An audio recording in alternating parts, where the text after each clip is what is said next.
Welcome to this week's podcast episode.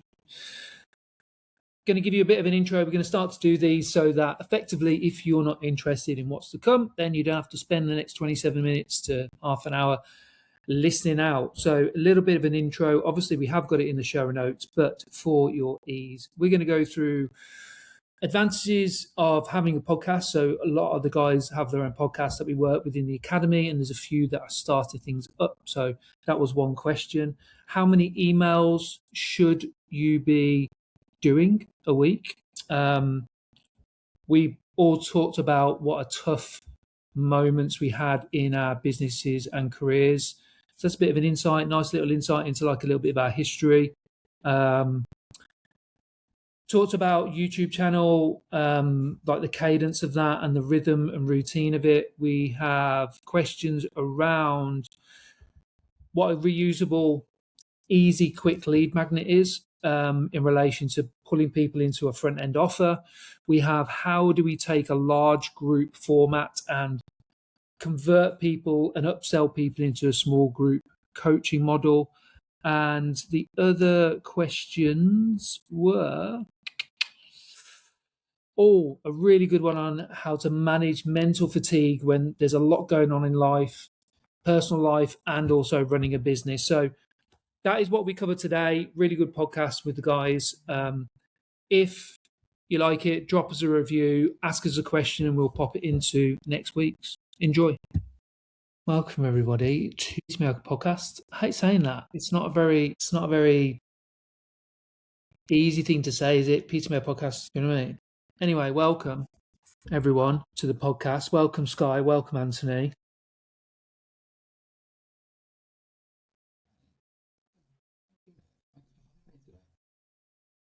Good morning. Good morning. Your biggest takeaway from doing the podcast as Not Another Fitness Podcast goes live next week. Let's go with Sky. Biggest takeaway from doing the podcast. Also, first, before you do this, can you apologise for the background music? Is it really bad? Shall I go and tell? I just think that we make Nick turn his music off every week because of how loud it is. Go and fucking tell them in the gym to turn it off. I know they're redoing a workout that they just don't need to redo, but there we go. So, yeah, it will be off in a second because I'm going to go turn it off. Biggest takeaway from doing the podcast from the PTMA or doing my own? Is he wanting general takeaways? Both. Yeah, I think both be fine. Yeah. For me, definitely getting people to have some input as it grows, because they're going to come back to listen to it. So I know, like, obviously he's put this here for the podcast as part of the weekly review. I put it in my weekly check-ins as well, so I get questions from my clients, which again, it just helps. They listen to it more. I know they're taking stuff in. I've personally found that shorter works. Not a lot of people have got loads of time for a podcast.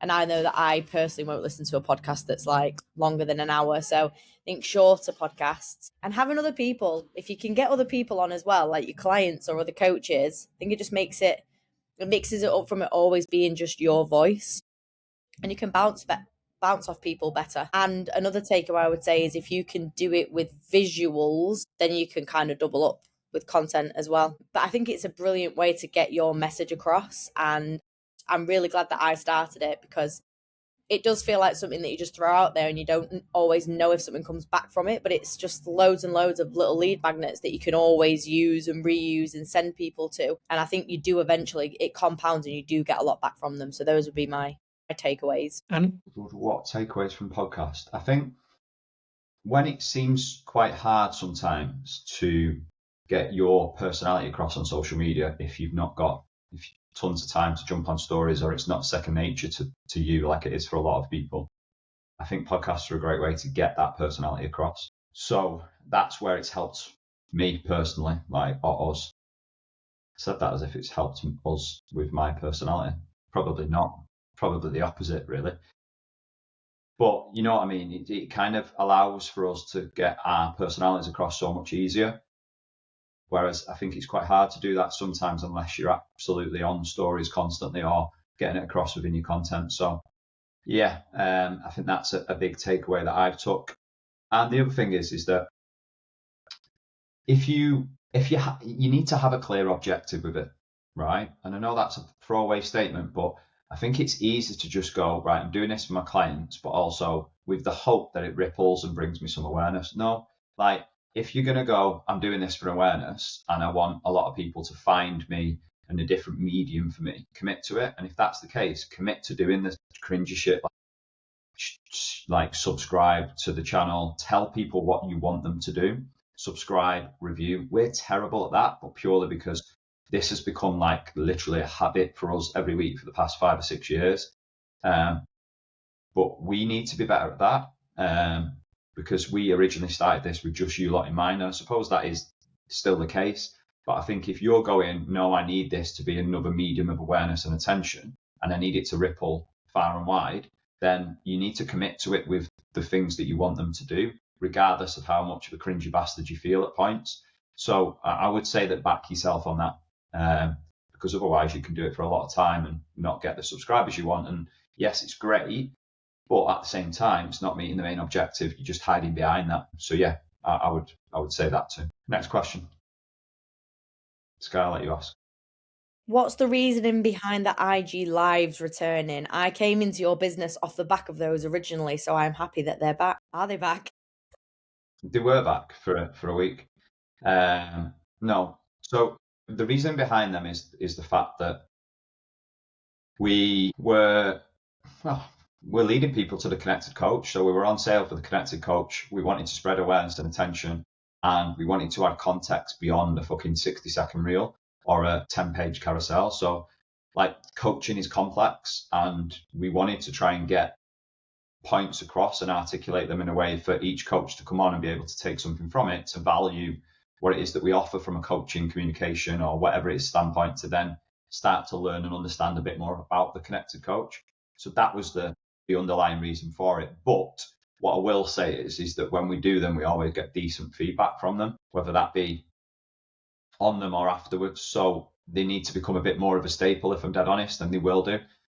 So we'll be doing more, especially over the next kind of 2 to 4 weeks. Not because we've got something to push, but I think it's just, again, very similar to what I said about the podcast. It allows you to be able to articulate points a little bit easier than squeezing it into a 60-second reel. So that's the reason. Underlying issue is that the underlying aim was we had something to push, so it was awareness and attention, but we definitely are going to commit to doing more. Next question. Oh, it's me.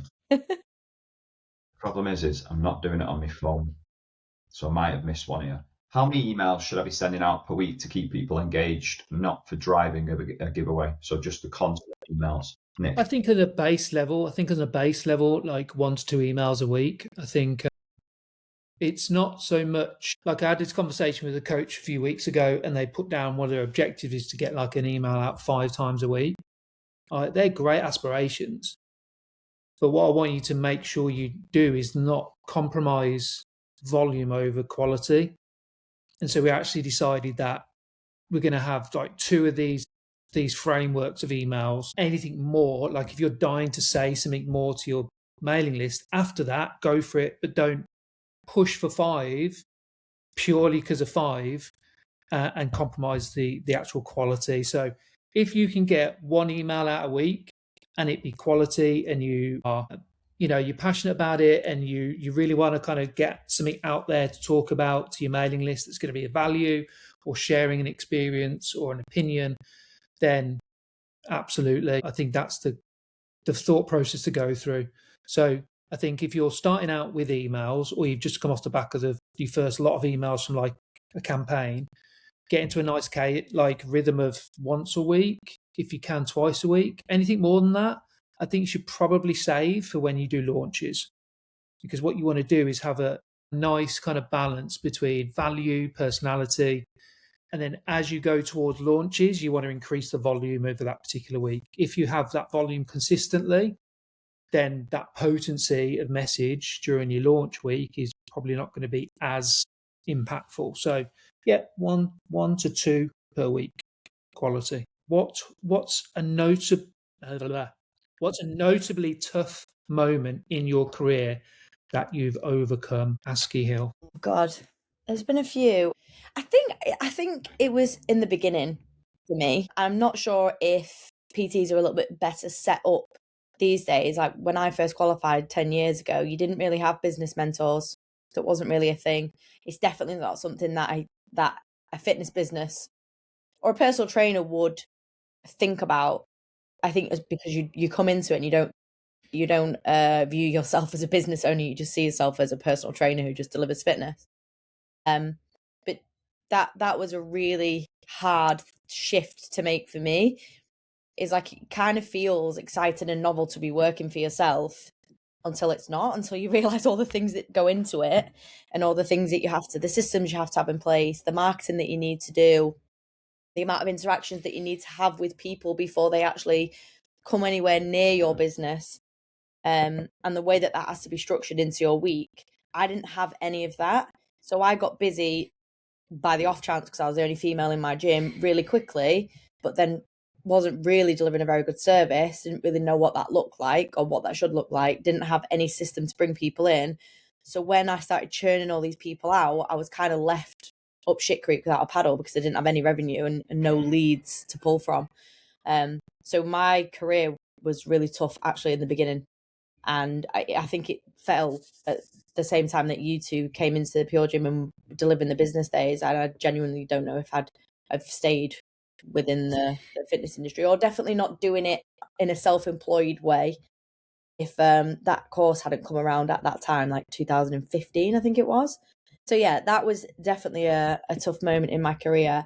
The only other time I can think about was when I was face to face and I've had like accidents that have taken me out of the business. That's always a tough one. Again, because I wasn't prepared. Didn't have any insurance or income protection or anything like that. It just wasn't, again, something that you consider. You don't consider that you're going to end up in a fucking house fire and in hospital for 3 weeks. So I think that ties back to like having systems and having your business in a place where if something happened where either you was taken out of the business or you lost all your clients, you know what you have to do to build up again. So those are my tough moments that come to mind. What are yours? One of my probably the toughest moments, probably having to move back from Australia, probably losing my sponsorship. Probably that was the toughest moment. What's the script with that? So can you not get that back? So like if you were to choose to do that again. So with Australia, like they're a good couple of years ahead of us from a fitness industry point of view, right? And so when you go over there as someone obviously coming in and doing like your holiday visa, you can work on your holiday visa and then very rarely companies will sponsor you, right? But in certain sectors like tradies, marketing was a big one, sales was a big one. They were calling out for people because they were short on those types of skilled workers. So you can get sponsorship and immigration and like NHS equivalent, like doctors, nurses and stuff like that. But because the industry over there is so far ahead of where we are, they don't need people coming in from abroad to have those jobs. So it's incredibly hard to get any form of sponsorship as a PT or a coach, or which what I was then, obviously. And it was a small independent, like boutique, one-man band. Darren owned it. And the problem is that because the immigration back then was so loose in regards to you had to choose, like, I think there was 2 titles you could apply for sponsorship through. And one was like gym manager. And obviously I was like a coach there. And because they can basically there's no description, so they can basically make up whatever they deem as be right or wrong.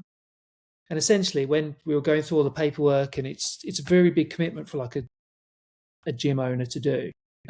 Basically, you're in with a risk of getting fined, tens of thousands of dollars if that doesn't turn out to be as they would deem it to be.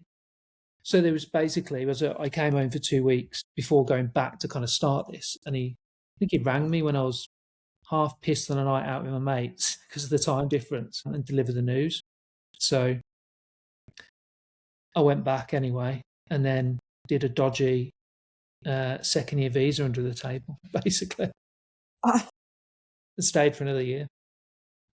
I thought it was that, but I didn't think it, because you seen like a couple of years ago they come out for like police and firemen, didn't they, from the UK again? Yeah, it's all those kind of skilled and like service-based careers, you know. But fitness, that's pretty much unheard of. Yeah, that's mine. Do you want me to share mine? I think the two that stick out in my head when you ask the question is it's always correlated with a big change, which naturally is going to be. Move over a bit. You're not in the camera. That's it. Okay. All right, cameraman. Can I see your bloody ear? Yeah. So big changes. So that would have been going from a full kind of PT business across 2 gyms in Fitness First, and then closing within a month's notice, and then opening a gym with kind of 2/3 other lads. It was 2 lads really, because the other one just fucking tried to bleed us dry of money and never contributed fuck all else. So with that, I kind of chopped probably about 3.5 grand a month off my wage when I just had a kid. So that was when Lexi was just born. So that was really hard.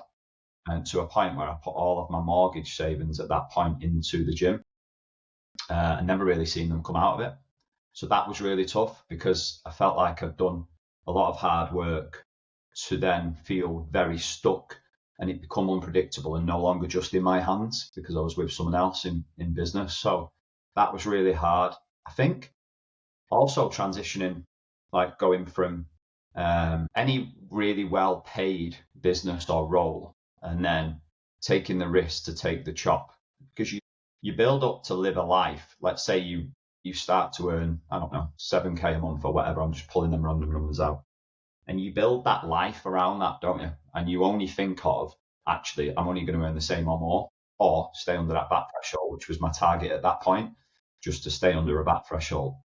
So with that, then taking a big risk by going into an employed role that I've not really had before when I took on that role at Pure Gym, and then having to coach outside of that to make up the money. I was doing silly long hour days, whilst how many times we had to bleed improve the point, and I don't know how many times we got put on a trial, Nick, and they wasn't going to pay us, and all of that type of stuff, and any extra. So that was really challenging, because I built a life around a certain amount of wage, and then had to take a huge step back around a time that was big for me and at that point, my small family. So any time it's been like that has really made me question. It makes you question everything, doesn't it? Like, is it the right decision? Why am I doing 12, 14-hour days for fucking half the amount of money previously? You have to then tell that to your family when you never see them and all of that type of stuff, because you're working so much. So that was really tough. And then that transition out of there was really tough, like coming into PTMA and having to do all of that again. So it's always been in and around that. It's been difficult, definitely. So yeah, that got deep, didn't it? Next question. Based off having 2 bits of long form content, if I was to make a YouTube channel more long term than right now, what would be a good rate to post videos on there, Nick? With YouTube, you've got to really look at, we were just talking about this morning, weren't we? We've got to really look at long term and use that as I would say, just get straight to the point, I would say weekly, I think, is going to be a really good rhythm and frequency. I think from a standpoint of pointing people towards that through like your organic content and your pool of leads, etc., and using that as a bit of a hub of information, but then also considering that then growing organically through YouTube itself as well. So I think you've got to look at it from 2 angles. A, the content you put out there onto it for the people you serve. But then secondly, you've really got to look at, the thumbnails and the titles and a whole load of other bits and pieces to make it worth your while, which isn't crazy amounts, but you can't just kind of, what I did a lot of was just literally upload a video. So yeah, you've definitely got to look at it from a long-term perspective, and hosting your long-form content, I think, is a great shout. I would say weekly is a good rhythm to get into. Next, idea for a quick, reusable or easy lead magnet to go with my next front-end offer, Sky. The music's come back on, so apologies. I need to answer this, seeing as I probably know what his front-end offer is. Go on then, you answer and I'll answer. The only reason I say that is because I think first of all, anyone listening to this is that it'd be a good idea for your lead magnet to link to the front end offer, right? So he's doing a 10-week challenge, right, as his front end offer, and that's based on fat loss. Okay. So you've got to look at what out of that front end offer could you use that directly links to drive people into the top of the funnel, basically cold leads, right? So that might be, listen, it could be something as simple as a calorie calculator, and then off the back of it, you're going to send them some tips off the back of it. It could be as prescriptive as they fill out some kind of survey, checklist, questionnaire, and then you're going to come back with the gaps and holes in their nutrition for fat loss, right? But it has to link.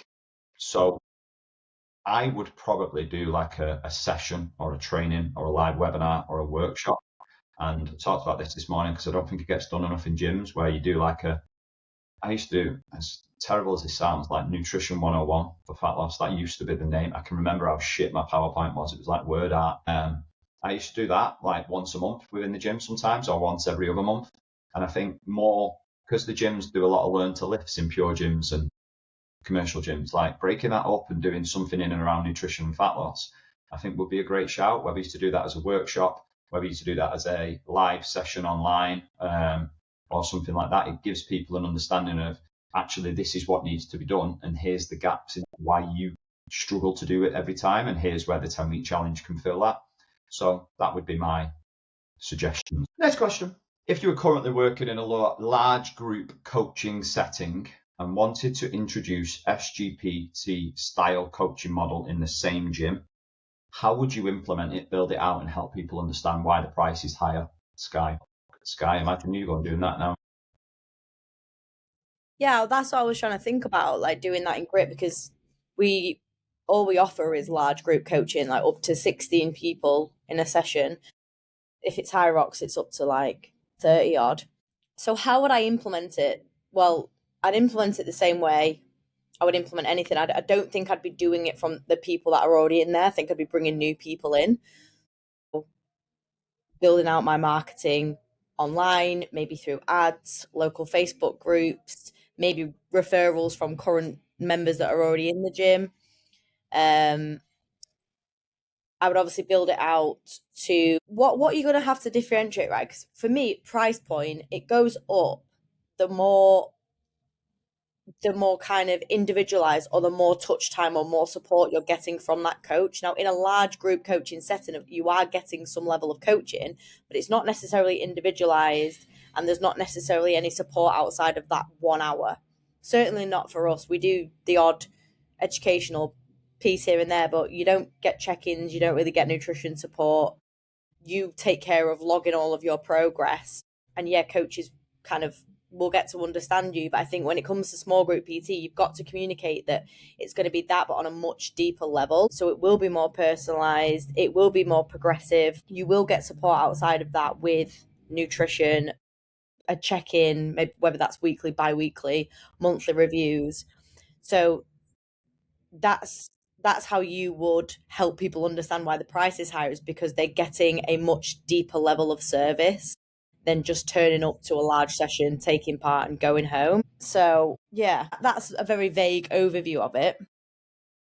What would you add to that? I'm interested to see Nick's view on this, because like you also coach in a large group setting.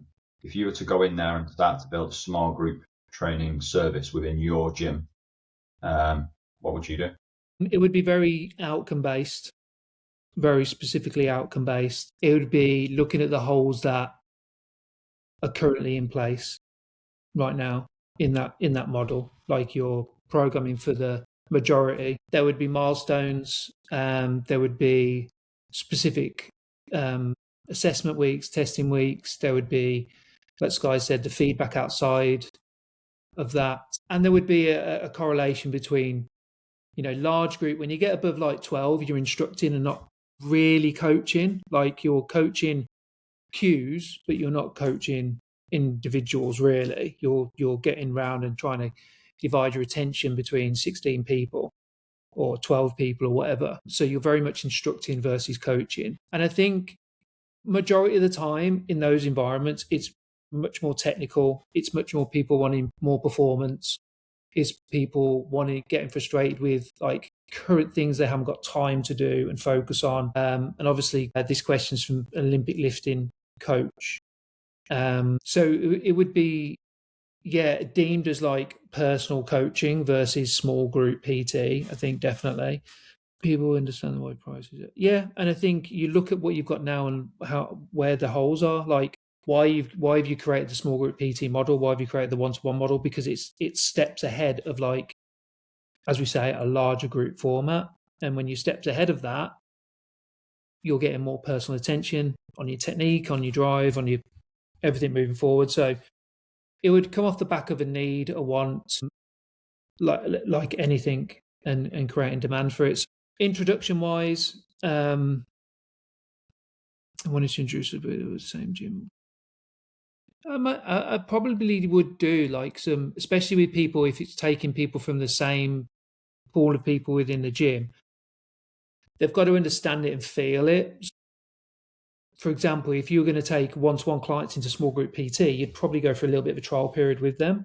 So I'd definitely suggest that for like larger group into small group as well, like just same way around, so they can literally feel the difference. And if you're sitting there kind of thinking, well, there's not much, then there's a bit of a problem maybe with the model of your small group PT. So yeah, I'd address it in that way. Last question. This is a good one. How to manage mental fatigue when there's work to do in and on your business. How to manage mental fatigue when there's work to do in and on your business. I'm trying to think personally what I would do with this. I think go back to what you actually need to do versus what you want to do. Sometimes I find myself having more mental fatigue when I'm piling stuff that I would like or want or enjoy doing on top of what I actually need to do. So revisiting, like, what are your absolute non-negotiables for the week? Where are they in your schedule? Could you switch that around so that you can maybe create a little bit more time elsewhere? Or do you need to kind of space it out a little bit better? So I'd start with just like what absolutely needs to be done in and on your business for the next week, and try and give yourself little pockets of time back, breaks from that work, I guess.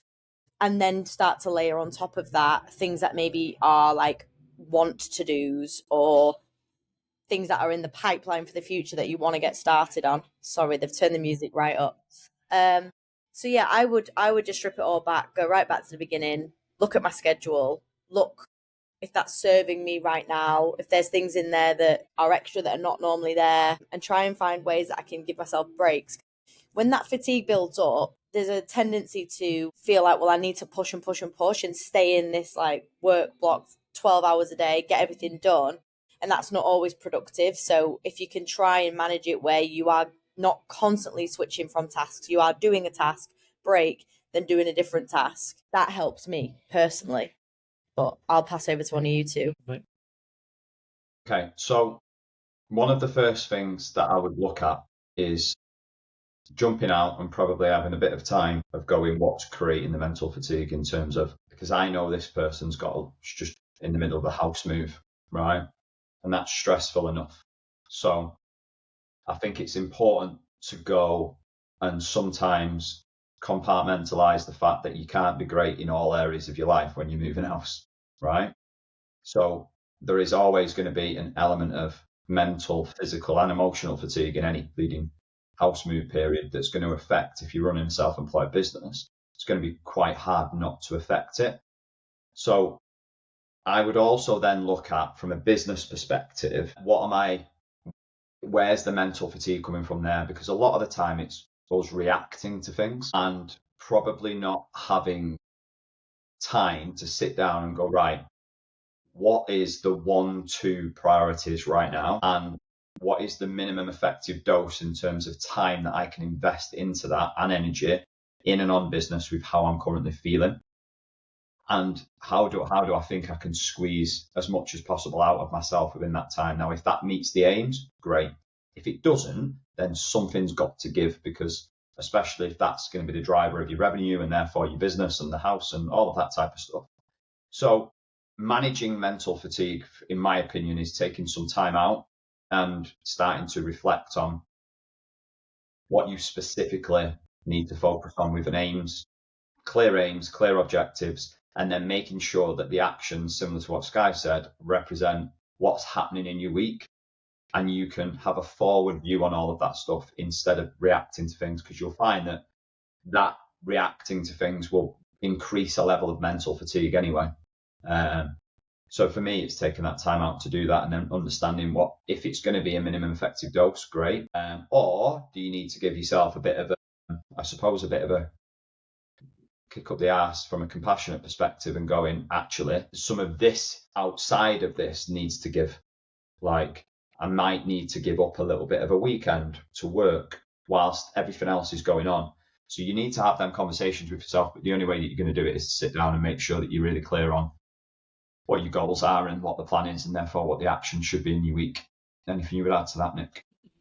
I think the only additional thing I'd add on to the back of both of those is, if you are not doing those things, then it's probably a good idea to use the tools you've got and get on and brain dump a little bit, because half the time when you're dealing with this stuff in your head with other stuff like work and house moves and all these other life challenges, I think being put in a position where you're asked questions to then bring those thoughts out and to articulate them and to work through that is probably, in my experience, probably the best next step of being able to apply what you two just said. Yeah, because it's obviously sometimes uncomfortable. Obviously, sometimes you can't see kind of a clear path forward or a clear kind of route forward, and you go around in circles, and that just kind of spirals. So I definitely feel talking that out loud and being put in a position where you can be asked questions that will bring that out, I think is probably a great option. Yeah. That's it. Was there any more? Is that it? Excellent final thoughts. I'm just going to quit drinking again. That's my final thoughts. I'm never going to do it again. That's it. I'm just going to commit to it and create my accountability here on this podcast, where only my mum listens. Lorraine will be listening, won't she? You will. And that's it. From me. Anything from you, Nick? Nope. Nope. By the way, the choice of music to train to is fucking appalling, that, Jim. What's going on there? No idea. Finished now. We're finished doing grief burpees now. I can see it on CCTV. So there we go. Grease burpees. Grief, like crying, don't want to do it, peeling myself off the floor. That's what's happening. Right, sound. See you next week. Bye.